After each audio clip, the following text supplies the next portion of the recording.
existe de Dios, cuyos pensamientos no son nuestros pensamientos, sus caminos, la forma como Dios actúa, las decisiones que Dios toma, no las toma igual que nosotros.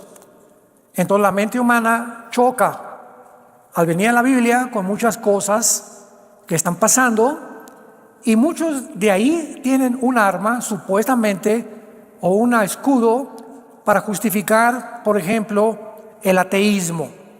Una persona atea, de una mente limitada, una mente oscura ante el mundo espiritual que le rodea, y él deduce, de acuerdo a lo que sus 5 sentidos le alcanzan a percibir, que Dios no puede existir porque hay guerras, porque hay niños que se mueren, porque hay tsunamis, porque hay sufrimiento. Entonces el ateo dice, si yo fuera Dios, no hubiera creado un mundo igual. Y por eso no creo en Dios.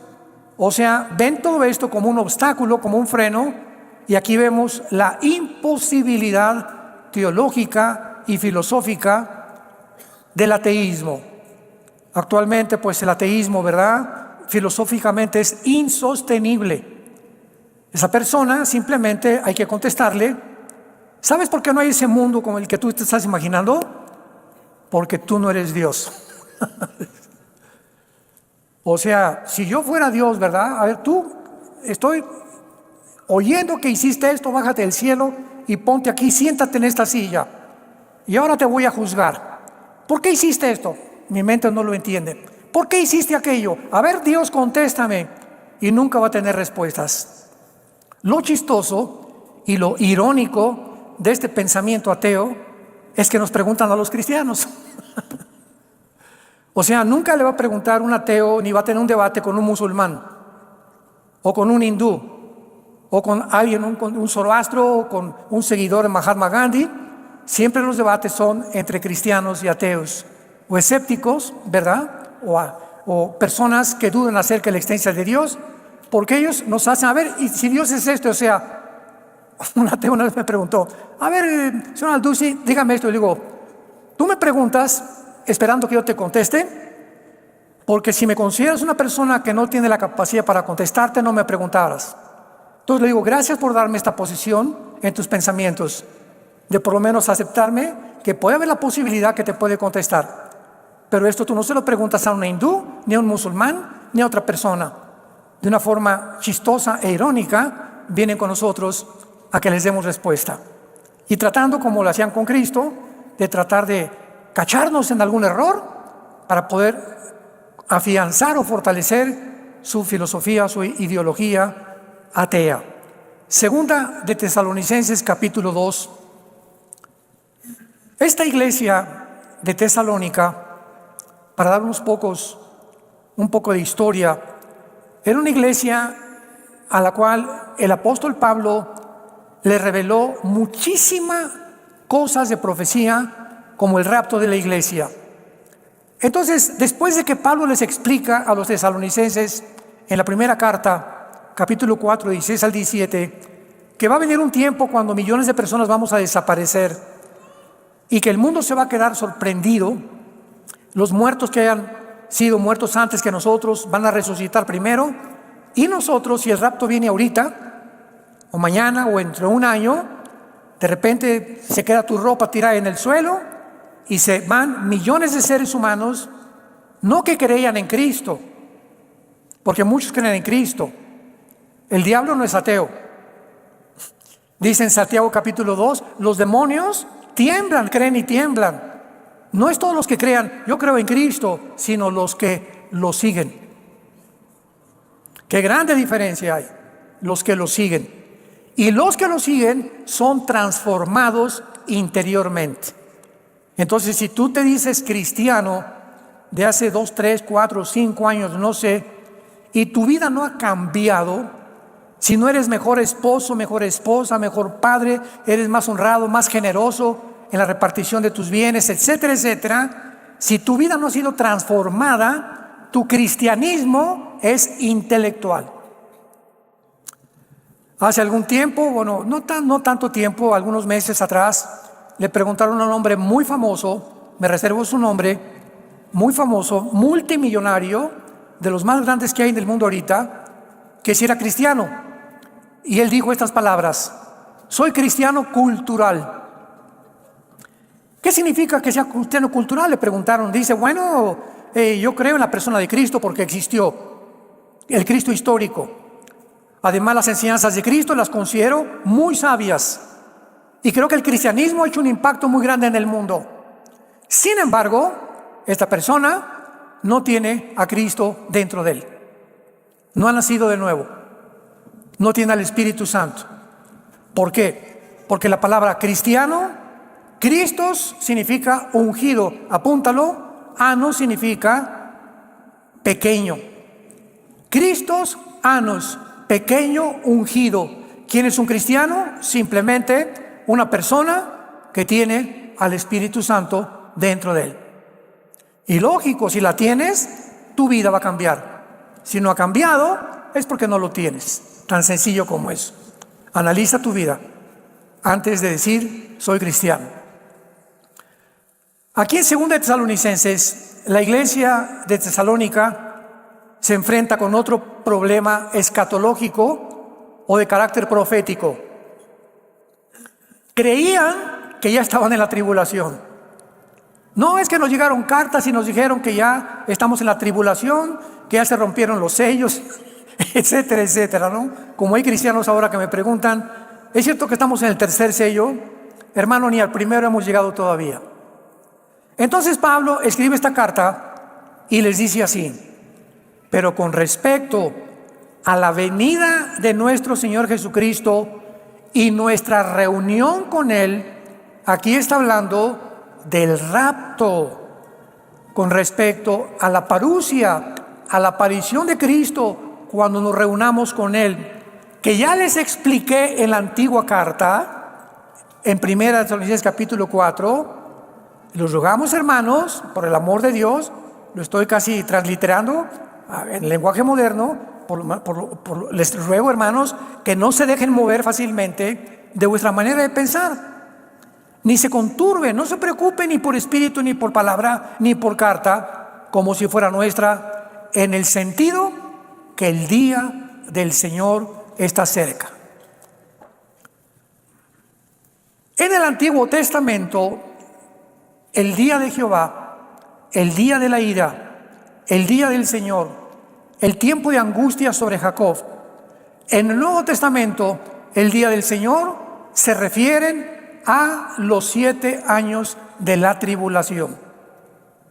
Todos los términos en el Antiguo Testamento, Isaías 13, Isaías 30, Ezequiel, Zacarías, que mencionan, Sofonías, que menciona más de 10 veces el día del Señor, se refieren al futuro que viene sobre la tierra, que está en el libro del Apocalipsis. Entonces llegaron a los tesalonicenses a asustarlos, como nos pasa ahorita en el mundo cristiano. Usted no se imagina la cantidad de correos que nos llegan. Oye, hermano, estamos en el 5º sello, vamos a pasar la tribulación. Alguien me dijo que vamos a pasar la tribulación y que solamente estamos tratando de escaparnos del mundo para justificar que no vamos a pasar la tribulación. Entonces, todas estas cartas fueron escritas, amados santos de Dios, para esclarecer nuestra comprensión espiritual y para entender claramente, con un estudio exegético de la palabra, qué es lo que Dios nos está diciendo. Y es lo que tratamos de hacer con esta serie, El misterioso rapto de la iglesia. Entonces creían que estaban en la tribulación. Versículo 3. Nadie los engañe en ninguna manera, porque no vendrá. ¿No vendrá qué cosa? La tribulación. Los 7 años del día de la ira de Dios.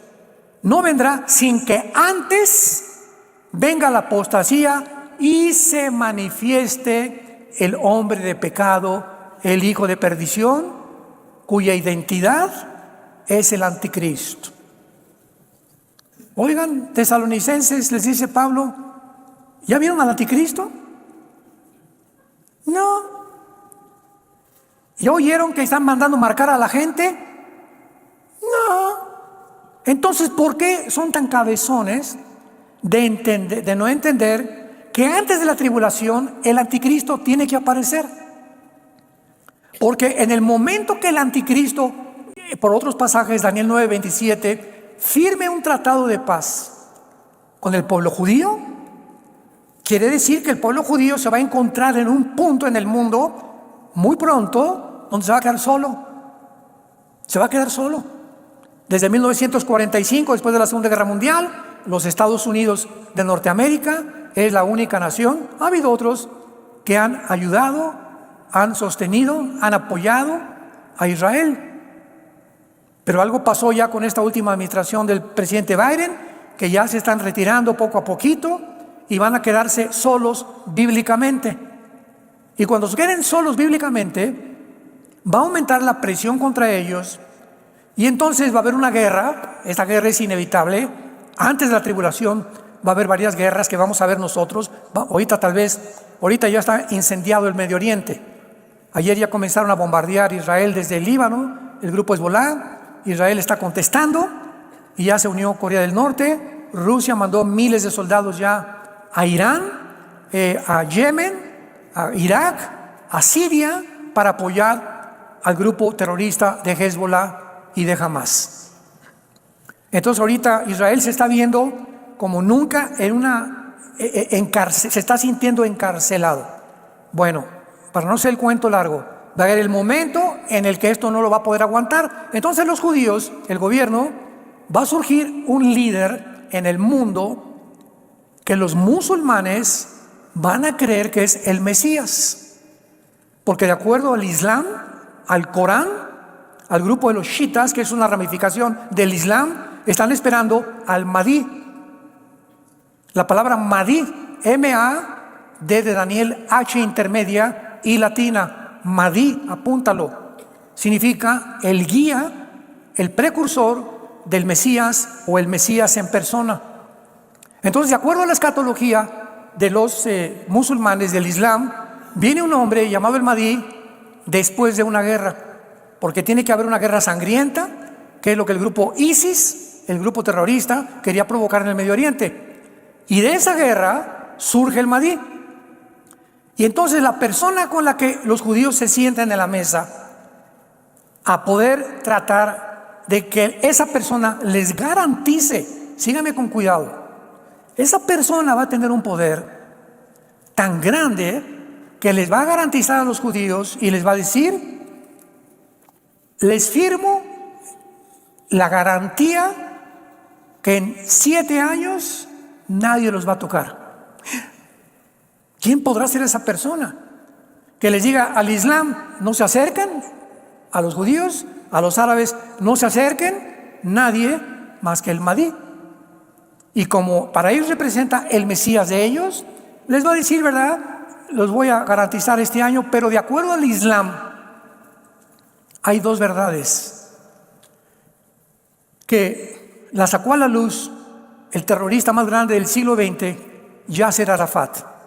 Yasser Arafat, cuando regresó de Washington, cuando estaba con Yitzhak Rabin y el presidente Clinton en medio, en la Casa Blanca, firmando un tratado de paz, al llegar Yasser Arafat al mundo árabe, les recordó la teología del Islam. Al occidente les decimos algo, pero les decimos la mentira y la verdad la tenemos nosotros. No es cierto que va a haber paz, los tenemos que destruir. Porque en la constitución de Hamas y en la constitución que se formó en el Al-Fatah, la autoridad palestina, está escrito en los artículos, lo pueden ver en Google. Nuestro objetivo es exterminar la nación de Israel. Oye, que los judíos no les quieren dar, ya hemos hablado tanto de esto, que no les quieren dar a los pobres palestinos, están encarcelados, muriéndose de hambre. Mentiras, mentiras, mentiras, mentiras. El diablo es el padre de la mentira. Y estos grupos terroristas tienen que ser mentirosos por naturaleza, porque son hijos del diablo. Ustedes son hijos del diablo, dijo Cristo a los fariseos, y los deseos de su padre queréis hacer. Él ha sido mentiroso desde el principio. Cuando vemos la realidad, tienen millones de asistencia, de carne, de comida, de provisiones ahí, y el problema está en que es el grupo terrorista Hamas el que ha jurado destruir a Israel. Entonces, ¿cómo puede Israel? Por el amor de Dios decirles: vénganse a nuestra tierra, hagan un estado aquí junto a mi jardín y vamos como vecinos a vivir en paz. Cuando tú has prometido que me quieres matar, compadre, ¿cómo quieres vivir junto a mi casa si me quieres matar? Inconcebible. Y ahí está la hipocresía de las naciones. Votamos por 2 estados dentro de Israel. ¿A poco los gobernantes no saben que esto es una imposibilidad? Que va a llegar a la destrucción final, a la guerra, a la tercera guerra mundial. Pero así lo hacen para cubrir tantas mentiras y tanta hipocresía que hay en el mundo de la política. Nadie los engañe, no vendrá sin que antes venga el anticristo. Versículo 4.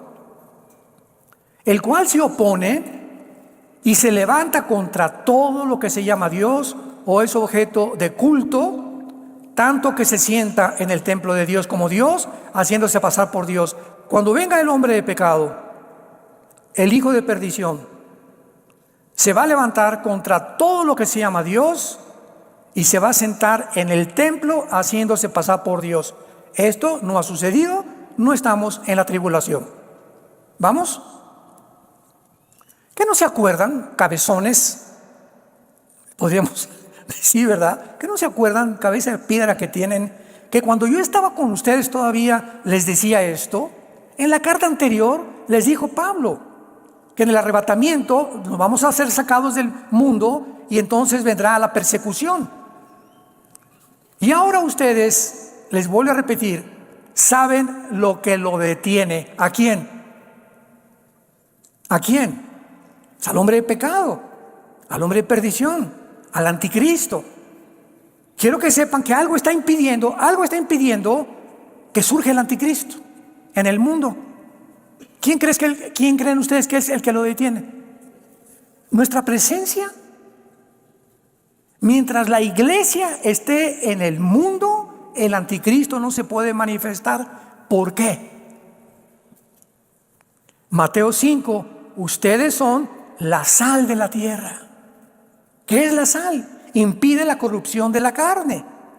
Pero si ustedes son la luz del mundo, somos la única luz que hay en el mundo, a través de la Biblia. Nuestra presencia en tu casa, en tu oficina, en tu negocio, en el deporte, donde quiera que tú estés. Si tú eres cristiano, de alguna forma, ya no oyes tantas groserías, testificas a un jugador de fútbol, como dice que Neymar ya se quiere ir de pastor también ahí en la selección de Brasil, etcétera, etcétera, y comienzan a testificar, comienzas a hablar de Cristo a tus hijos, comenzamos a detener de alguna forma que no se desborde la maldad como podría desbordarse cuando ya no haya cristianos. Hace algunos días, un gran politólogo, filósofo, Agustín Laje, lo admiro muchísimo, argentino, sacó un artículo, se los recomiendo, y dijo lo siguiente: como consecuencia de los Juegos y de la inauguración en Francia de los Juegos Olímpicos, la cristiandad está siendo aplastada. Y si los cristianos no se levantan, serán más aplastados. Yo estoy usando mis palabras, lo dijo de otra forma. En otras palabras, de alguna forma estaba diciendo que hay mucha cobardía en el mundo cristiano. ¿Saben ustedes que el Papa no dijo una palabra en contra? Bueno, sabemos que ni cristiano es, ¿no? Pero ¿qué hay de más de nosotros? Estamos hablando contra esto. La esposa del presidente Biden dijo: es espectacular la inauguración de los Juegos Olímpicos. Nunca había habido tanta asquerosidad, tanta blasfemia, tantos insultos, tantos escupitajos, tanta burla al cristianismo como en los Juegos Olímpicos, en la inauguración. Nunca. Desde el siglo pasado, cuando se inauguró el túnel de Godard, ¿se acuerdan? En Suiza, que es el más grande del mundo, quién sabe cuántos kilómetros tiene de largo, que sacaron bailarinas casi desnudas, con disque ángeles caídos en cuerdas cayendo por toda la tierra, con el presidente de Francia, magistrados, diplomáticos, viendo todo este espectáculo. Desde hace más de 30, 40 años no se había visto algo donde te preguntas: ¿qué tiene que ver el deporte con esto? El deporte, yo llevo a mis hijos porque se enfrentan dos personas con diferentes aptitudes y capacidades para patinar, para el skateboard, para esto, para el otro, para la natación, y queremos ver la forma como se supera la humanidad en el mundo del deporte, que es maravilloso. ¿Qué tiene que ver esta inauguración de atacar una religión? ¿Por qué no atacaron a Mahoma? A eso sí, ¿verdad? Di algo contra Mahoma en Europa y te queman tu casa. Pero contra nosotros pueden decir lo que hasta que no dijeron. Humillaron completamente el cristianismo. Y estamos en las redes tratando de combatir esto. Me entrevistaron hace poco en Enlace, lo pueden encontrar, donde hablo claramente de lo que pasó en los Juegos Olímpicos y que es el síntoma de podredumbre y un síntoma en la condición en la que el mundo en que tú y yo vivimos estamos actualmente percibiendo. Es un síntoma de la realidad de la sociedad del siglo XXI, una sociedad descompuesta completamente. Ustedes saben lo que lo detiene, a fin de que a su debido tiempo se manifieste, o sea, el anticristo. Vamos bien, vamos por orden. Porque ya está en acción, ya, eso sí, antes del anticristo, desde hace muchos años, ya está en acción un misterio, algo que no estaba revelado en el Antiguo Testamento. Ahorita en la tercera conferencia expliqué que por eso se le llama al rapto el misterioso rapto, porque es una verdad, una doctrina que no estaba en el Antiguo Testamento y que se revela al apóstol Pablo. 1 Tesalonicenses 15, 51 al 53. Y aquí les digo un misterio, no todos dormiremos, pero todos seremos transformados. Entonces, un misterio es una verdad no revelada en el Antiguo Testamento. Efesios 3, del 1 al 5. La verdad de la iglesia, otro misterio. La iglesia no existía en el Antiguo Testamento. Era un misterio que un grupo de personas se iban a unir con el Hijo de Dios y formar su cuerpo, que somos nosotros, la iglesia, y Él sería la cabeza de todos nosotros. Esto no estaba en el Antiguo Testamento. Entonces, pero ya está en acción el misterio, apúntalo, la palabra iniquidad. Es la palabra griega anomia, como suena, con A de Armando, N de Nancy, anomia, como suena. Anomia significa literalmente rebelión. Ir en contra de la ley. Es un rebelde. Pisotear los mandamientos. Y el misterio radica en por qué no lo ha detenido Dios. ¿Por qué Dios no acaba ya con la maldad?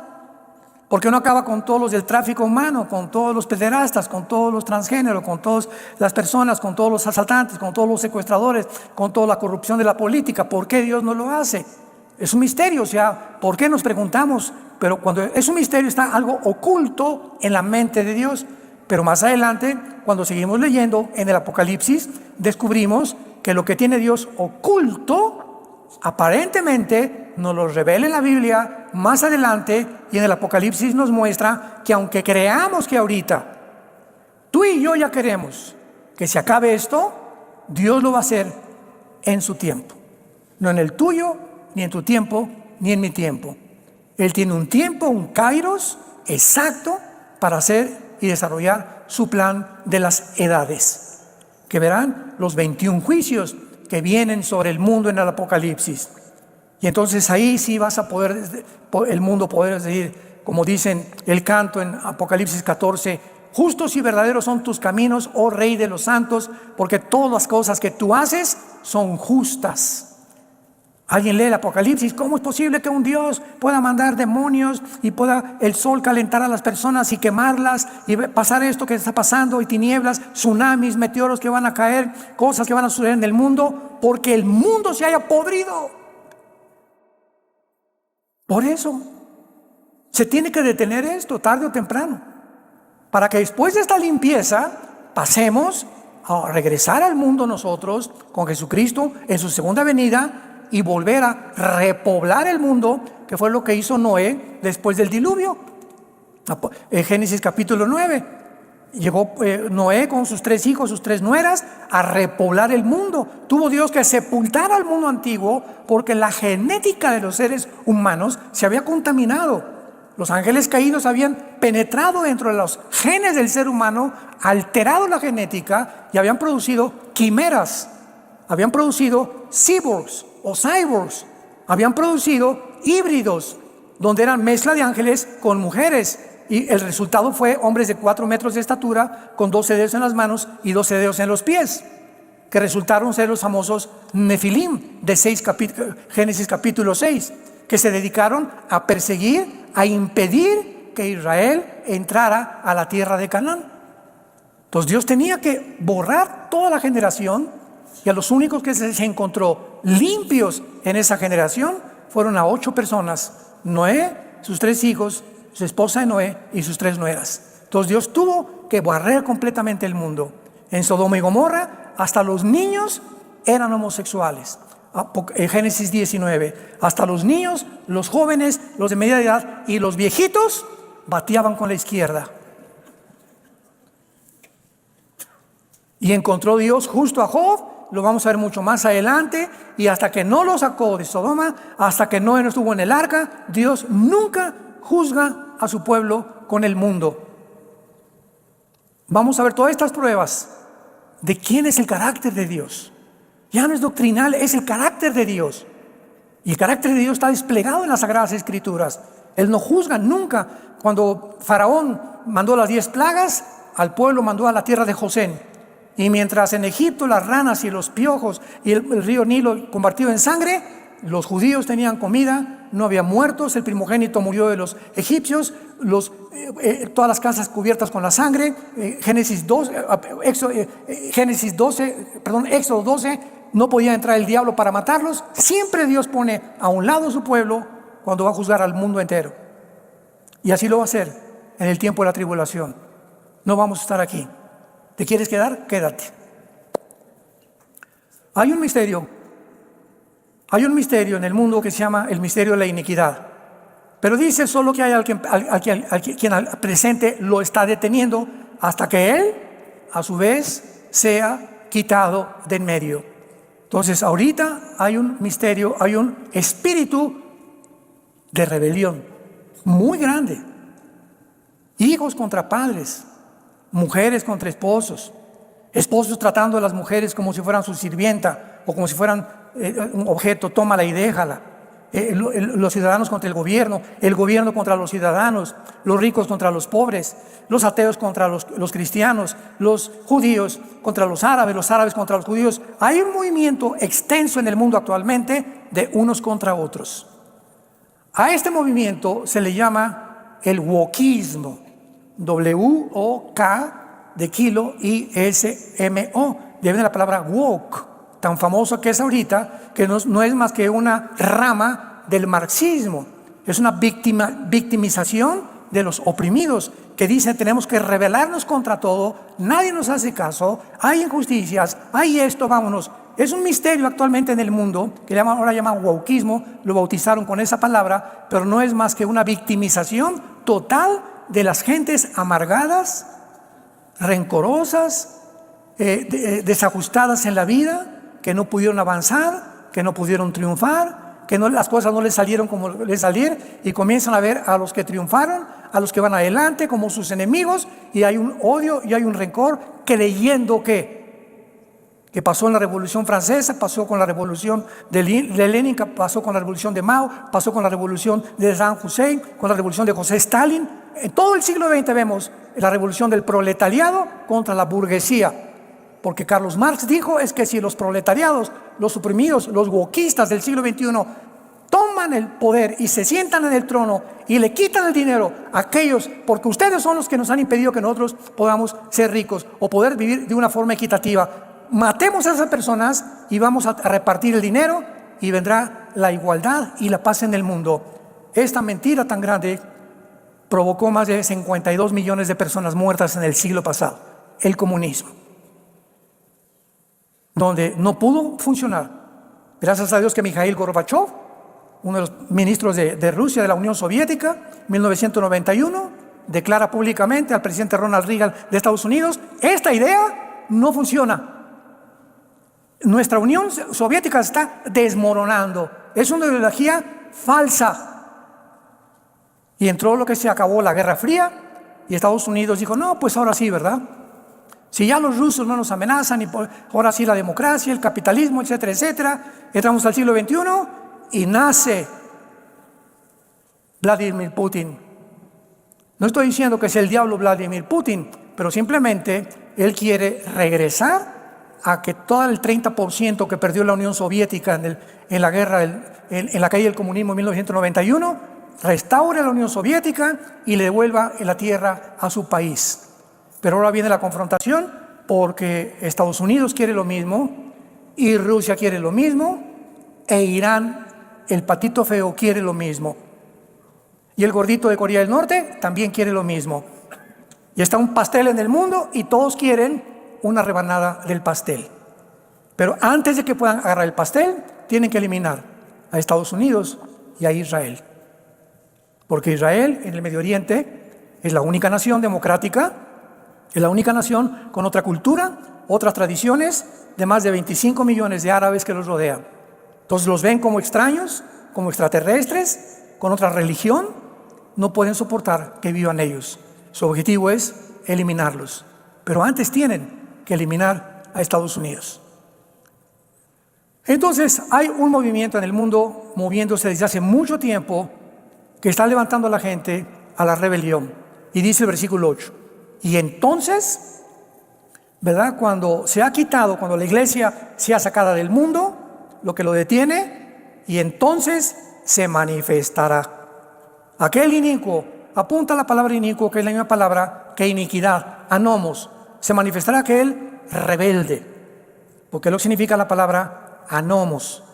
Se va a desplegar en el mundo, va a surgir el anticristo, a quien el Señor matará con el espíritu de su boca, destruirá con el resplandor de su venida. Anomos o rebelde, cuya venida o advenimiento es por obra de Satanás, con gran poder y señales y prodigios mentirosos. O sea, viene un movimiento de mentiras al mundo que lo estamos viendo en las redes sociales. Hace rato platicábamos los pastores y me estaba diciendo el pastor César, Armando, no sabes la cantidad de videos donde usan tus prédicas para monetizar.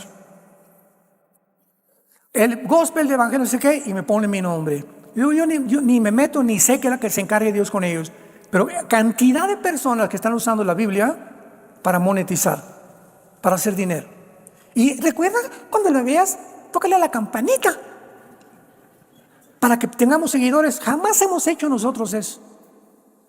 Dios me libre. No te olvides la campanita, Y ahora tenemos 20,000 seguidores. O sea, es un mundo que vivimos tan podrido que agarran cualquier cosa para poder hacer dinero. O a un amarillismo escatológico impresionante que hay, de atacar a un pastor y otro y el otro, o ya pasó esto en Inglaterra, esto y el otro. Cristianos que se están dedicando a esto, cuando Dios nos llamó a una sola misión: predicar el evangelio y la gracia de Dios. ¿Amén? ¿No parece? Predicar el evangelio de la gracia de Dios. Entonces viene el inicuo, viene el anticristo, completamente poseído por Satanás, por un principiado satánico, y dice el versículo 10, y con todo engaño de iniquidad para los que se pierden, por cuanto no recibieron el amor de la verdad para ser salvos. Escucha esto: si tú no crees la verdad hoy, que Dios te está hablando, si tú no aceptas el evangelio de que Dios te ha perdonado en una cruz y que quiere darte la vida eterna, ¿sabes cuál es tu peligro? Que vas a acabar creyendo cualquier otra cosa. No que exista aquel que dijo: yo soy el camino, la verdad y la vida. Vas a acabar siguiendo a Buda, vas a seguir en otra religión, o te vas a volver un ateo, o un amargado, o un rencoroso, simplemente porque no amas la verdad. Para todos aquellos que no quisieron la verdad. Versículo 11 lo agrava más. Por esto Dios, a todas las personas que rechazaron esta verdad del evangelio de Cristo, ahora Dios, escucha esto, no el diablo. Una vez les pregunté a la gente: ¿ustedes creen que Dios puede engañar a alguien? No, ¿cómo? Bueno, la Biblia dice que puede Dios tomar esta decisión cuando alguien le rechaza. A los que le rechazan, Dios les envía un poder engañoso, y esto es un poder demoníaco, donde tu mente es trastornada, donde ya no llegas a saber si eres hombre o si eres mujer, o eres una quimera, o eres un híbrido, o eres un cyborg, o eres una persona que no tienes ya ninguna ninguna brújula para seguir en la vida. A lo bueno le llamas malo, a lo malo le llamas bueno. Cuando hay esta clase de pensamientos en una persona, estas personas piensan de esta manera, actúan de esta manera, porque sin que se den cuenta se están deshumanizando. Están dejando de ser humanos. Están descendiendo sin que se den cuenta a un nivel donde son presa y donde Satanás los va a encarcelar. Y esto lo explica Pablo en Romanos capítulo 1, que habiendo conocido a Dios, no le glorificaron como a Dios, profesando ser sabios se hicieron necios. Y dice Pablo más adelante, por eso Dios los entregó. Dios los entregó. ¿Quieres ser homosexual? Ven por favor, hijo, te amo, Dios, yo te quiero ayudar. No quiero seguir así. Dios te dice, muy bien, y te empuja para que toques fondo. ¿No eres un avaro con tu dinero? ¿Quieres hacer rico? Ven, mira, disfruta lo que tienes. No estoy en contra que tengas dinero, que tengas 5 coches, 5 gallos, pero comparte con la obra del evangelio lo que es conveniente. No quiero todo el pastel. Te empuja Dios a que te hagas más rico. Y cuando tocaron fondo, Dios les permite que alcancen lo que ellos querían, y cuando tengan lo que tengan, descubren que no van a poder disfrutar lo que querían. Eclesiastés 6 del 1 al 2. Eclesiastés 6 del 1 al 2. He visto un mal debajo del cielo, que hay personas a quien Dios les da riquezas, salud. Dice Salomón, nada les falta de lo que tienen. Pero, viene un pero, Dios no les da el don para disfrutar lo que tienen. Ricos pobres y pobres ricos.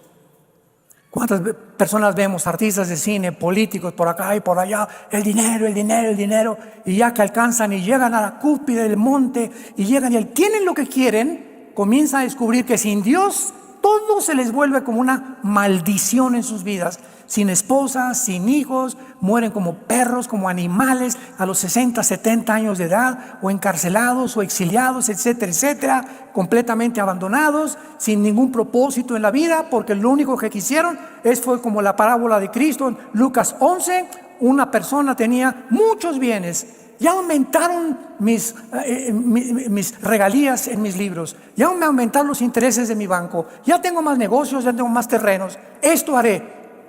Voy a juntar todo lo que tengo y lo voy a mandar y lo voy a convertir en oro, porque ahorita ya ni los dólares. Y cuando tenga todo esto convertido en oro, le diré a mi alma, alma mía, ahora sí me voy a mi hamaca, porque ya tengo la garantía de vivir en paz. Y dice Jesús, y oyó una voz esa noche, esa misma noche, que le dijo, eres un necio, porque esta noche vienen a pedir tu alma. ¿A quiénes creen Cristo que les dijo, vienen por ti? Los demonios. Viene un grupo de personas, de entidades espirituales, a pedir tu alma. ¿Y lo que has guardado, para quién será? Así es el que es rico para el mundo y no es rico para con Dios. Cuidaos de la avaricia, dice Jesucristo, porque teniendo sustento y abrigo, estemos contentos con eso. Este es el peligro en el que el mundo va a aumentar mientras se acerca el final. Avaros, 2 Timoteo 3:1, amadores de sí mismos. Se aman a sí mismos, no les importa nada ni nadie. Yo, mi negocio, mi casa, acaban hasta crucificando a la mamá que los trajo al mundo. Acaban con su familia, acaban con todo, con tal de subirme al trono y obtener lo que yo quiero. Ok, dice Dios, vas a tener una mente reprobada, que ya no va a discernir el bien y el mal, y se vuelven deshumanizados. Y estamos en un mundo ahorita, en el siglo XXI, deshumanizado. Ha llegado el mundo a un punto, ahí está el botón de muestra en los Juegos Olímpicos, donde ya no saben qué es bueno y qué es mal. ¿Saben lo que contestó el Comité Olímpico? ¿Por qué les han llegado críticas, gracias a Dios? Contestaron y dijeron, es que nosotros, escuchen esto, vean además la mente reprobada. Es que creíamos que la gente iba a comprender el arte de Da Vinci. ¿De veras contestaron esto? Es que esto es arte. Creímos que la gente lo iba a admirar, como la esposa del presidente Biden, que dijo, es espectacular, por el amor de Dios. O sea, ¿cómo es posible que hayan contestado eso, no? En lugar de arrepentirse, pedir perdón, etcétera, no lo volvemos a hacer. Jesucito mío, mi dulce compañía, Virgen del Socorro, ayúdame. Para ellos no es malo. Ya no pueden ver que eso es malo y que eso es bueno. Y cuando llega a la mente de un ser humano, como los que organizaron este festival, son personas con mentes reprobadas. Y Dios los está exhibiendo para que nosotros veamos el ejemplo a lo que el mundo está llegando. A donde algo así tan horripilante, asqueroso, otras fotos con un muchacho sin los calzones enseñando sus órganos genitales a un niño, y la foto está cuando el niño le está mirando los órganos genitales a este transgénero. ¿Cómo es posible? Ahora, ¿quién creen que está detrás de este movimiento? Satanás, organizando una élite en el mundo para llevarlos a que sea normal, a que el mundo lo vea normal. Y cuando ya la gente como ellos y como la esposa del presidente de Estados Unidos y como mucha gente y muchos políticos lo dicen, no es nada, es normal, es cuando ya dices el mundo está completamente loco. Es un mundo psicopático, un mundo de psicópatas, un mundo de degenerados, deshumanizados ya, que han llegado a tocar el fondo totalmente de sus vidas espirituales. Oremos. Padre, te damos gracias por tu palabra. Oramos como tu cuerpo, como tu iglesia, que nos sigas sosteniendo con tu gracia hasta el final. Yo te pido, Padre, que este pueblo que te está oyendo en este momento persevere en la esperanza a la que nos has llamado hasta el fin. Que no desmayemos ni nos desanimemos a la mitad del camino.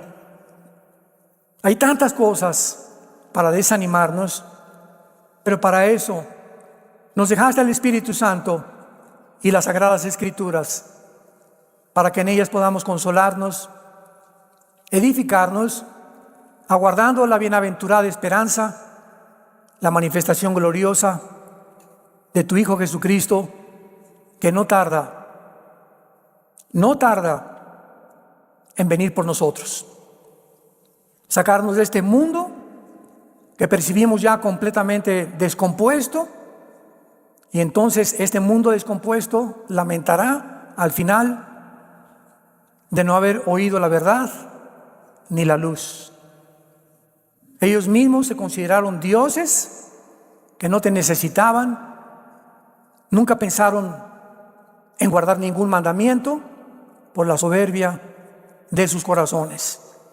Guárdanos, Padre, que podamos continuar siendo la luz, comenzando en nuestra casa, con nuestros familiares, nuestros hijos, nuestros vecinos, que puedan percibir que somos diferentes de una generación perversa y maligna, que cada día se destruye más y más. Ahora invita a Cristo en esta tarde. Ustedes que nos ven por la televisión, este es el momento de tu decisión. Dios te ha traído en esta hora para que no desprecies ni rechaces la verdad y le aceptes con todo tu corazón en tu vida, diciéndole estas palabras: Señor, te pido perdón por mis pecados. Creo que en esa cruz pagaste por ellos cuando derramaste tu sangre. A los 3 días resucitaste de los muertos, y por ello te pido, Señor Jesús, que entres en este instante a mi corazón como mi Señor y mi Salvador. Gracias por la vida eterna y gracias por darme la salvación. En el nombre de Jesús. Amén. Amén y amén. Qué libro tan maravilloso, ¿verdad? Qué libro tan maravilloso. Gracias a Dios por este libro. Ama este libro, medítalo, léelo, estúdialo, detente en las palabras, piensa en ellas. No lo leas como lees cualquier libro. Detente en partes, en porciones, en versículos que te saltan y que te llaman la atención, y piensa en ellos, medita en ellos, híncate. Señor, acabo de leer que tú eres el camino, la verdad y la vida. Oh Dios, qué radical fuiste, Jesús. Te consideras que no hay nadie más que tú. Tú eres la única verdad. No eres una verdad, eres la verdad. Tú eres el camino. Y comienzas a pensar y a desmenuzar la Biblia, y el Espíritu Santo te va a ayudar a que esas palabras te hagan partícipe de la naturaleza divina de Dios. Y esta Biblia que tú tienes guardada, hay un poder de iniquidad que va a tratar, no sé, amigos tuyos o parientes, familiares, que van a tratar de hacer esto, de sacarnos de nuestra vida la palabra de Dios. Tú eres el objetivo, yo también, de que esto no lo leamos, lo estudiemos ni lo meditemos. Y cuando alguien trata de sacar la palabra de Dios y convencerte con las mentiras de Satanás, comienza sin que te des cuenta a abandonar el camino. Si eres cristiano, pau, pau, pau, porque Dios al que ama, pau, pau, pau, lo disciplina y azota al que ha recibido por hijo. Pero si tú has abandonado el camino, ya pasaron 6 meses y pasó 1 año y no te ha pasado nada, es porque no eres hijo de Dios, no eres hija de Dios.